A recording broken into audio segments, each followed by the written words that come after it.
Hey there, cats and kitties. I am the Blues Man, Johnny Blues, and this is going to be a brief little review for Sword Art Online, Episode 9. I really enjoyed it. I love that it was taking up right where we left off with the cliffhanger of the last episode, which saw Kirito and Asuna going into the next boss round, and not really actually going into a fight, but, that's where the cliffhanger ended, as they are looking upon this giant minotaur-looking creature. And we know that this is the next, boss fight in the game to progress everyone further. So we pretty much begin right then and there, and they end up running away screaming from this thing in terror, knowing they are getting in way above their heads, and which is not necessarily true, as we see through the course of this episode. But, of course, they run away screaming, and I just started chuckling at that. And I like that we have more fleshing out of the relationship between the two, because, of course, Asuna brings out a sandwich she made, and Kirito is insane for it, and it's kind of going back on that great old saying about, how do you get to a guy not through his heart, but through his belly? And, of course, Kirito just loves her food, and I love the discussion about how, she basically spent so much time going through all of the different cooking categories in the game that you need to go through and testing out the different spice elements to make good flavored mixtures and all of this stuff that is really, things you deal with in an MMORPG in the real world and everything like that. And I really dug that whole side of it because it's bringing them closer. And as we see by the end of this episode, wow, they have really just gotten together in a sense without actually calling anything official. But I also love that we got to see Klein show up again with his little crew and how they're all swooning over Asuna. That was pretty hilarious. And I love how Kirito punches Klein in the gut when he's all, fanboyish over her. And but then we have this sort of armed forces in the game. Now, these guys are taking it upon themselves to figure a way to save everyone in the game, and they seem to be doing everything in a military fashion, and it's not exactly working out for that crew. They're basically all practically wiped out by this giant minotaur creature. And it's really down to Kirito, Asuna, and Klein to help these guys when they go off fending off this boss, and they end up getting their asses handed to them. And it's just shocked me because I would have thought, in a sense, Kirito would have been the one to run in headlong first, to try to save everybody. And it's something he desperately wanted to do, but he kept holding himself back. And I think it's arguable as to why he was holding himself back. I kind of think it was Asuna, or that, as we see, he's hiding certain things about his skill level and the abilities that he has. Whatever you want to say, we see Asuna actually be brought nearly to the breaking point, and she's the one who rushes headlong into battle to help this armed forces group, which we find out, unfortunately, 2 of the members has been killed in the process of this battle. But so we see the alternating fight, this glorious fight that, takes place. I loved the animation during this sequence and the pacing. Klein and Asuna and Kirito are all, going up against this thing, switching out for each other. And then finally Kirito realizes he's got to do something that he doesn't want to do. And we're all wondering, or at least I'm wondering, not having, read the light novels and being aware of what he his skill set actually is, I'm wondering, what has he got up his sleeve? What is he hiding?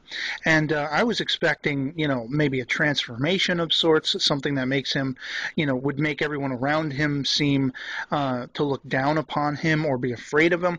But in fact, he's got this great skill set that may be singular to his own, persona in the game, that he said he just found at random one day, where he's able to use twin blades. And he just unleashes holy hell on this giant minotaur creature.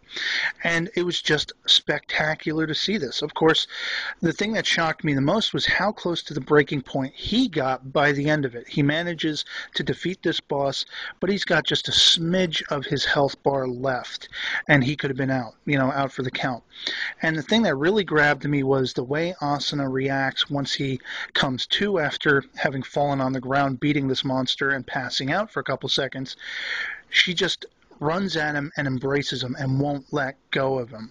And just seeing that, just seeing how much of a bond, because they've been playful with it. She especially has kept him sort of at arm's length, like, I like you, but don't be an ass, And that's something Kirito, that comes to him very easily, to be kind of jerky. That's something Klein calls him on. And, I loved seeing that bond grow stronger herein. And Asuna basically says it. I want to be out of the guild for a little while. I want to take a break from them, and I want to be with you. I was so happy that she actually legitimately said that. And so I am definitely loving the blooming relationship between the two characters. And I'm assuming, based on some comments I've seen from people that were vague, because I haven't read the light novels, that they may even get married in the game. I'm wondering if that's what that whole discussion a couple episodes back was about, giving a tip of the hat to the fact that they will probably marry in the game, make it official kind of thing. And I'd love to see that personally. I also love that in the wake of this, triumph of Karitos, he has now become an icon to rival Asuna's fame in the game, even to an annoying point. But we got to see in the interim before the end of the episode, we got to see Lisbeth back again, and we got to see Egil as well, and they're both kind of having a laugh at Kirito's impromptu fame. And then Asuna comes in and she's like, I can't take this anymore. And so Kirito and Asuna have to go and face her guild and kind of formally request her having a leave of absence. And of course, the leader of this guild is kind of a stuffed shirt who's like, you're kidding me, right? You're not going to actually come in here, you, a beater, Kirito, and take one of my best people. And they even call him on the fact that, the guard that she had was this stalker type guy in the last episode, and this guy's pithy about it. He's like, well, can't do nothing about that. You're not taking her. You're going to have to duel me. And, if you win, sure, she can go. But if I win, Kirito, you have to sign up and enter the guild.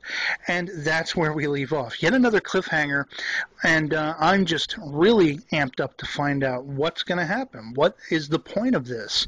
The idea that these people are having rivalries in the game, it was one thing, that there are player killers. That's a whole other topic. But then you got people who are all trying to, head toward the same goal. Save people, beat the bosses in every level, beat the game, and hopefully get people out and back to the real world.